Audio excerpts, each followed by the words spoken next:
درباره آن که درباره آن گپ میزنیم که پیام ملی، نهضت اسلامی، کبیری، دیگه اینا همه اینا کار اینا تمام شد.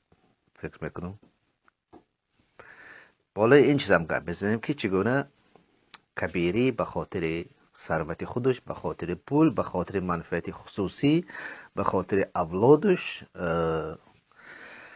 باز یک بار دیگر خیانت کرد. همه آدمای گرد برش کیدت کرد که اونها شاید که هنوز نفهمیده باشند که کبیری واقعا یک تقلبکار حرفه‌ای است که طول 20 سال میشه خلق تاجیک آدمای گرد و برش رفیقای نزدیکترینش کیدت میکنه، به کشتن میده، خیانت میکنه، به دست دشمن میسپره، میگریزه میره.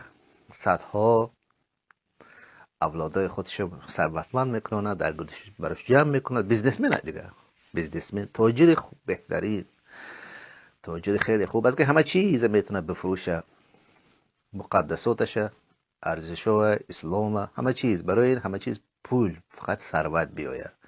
برای همین پیمان ملی، رفیقای پیمان ملی حزب نسل اسلام، فکر بکنین کار شما تمام شده.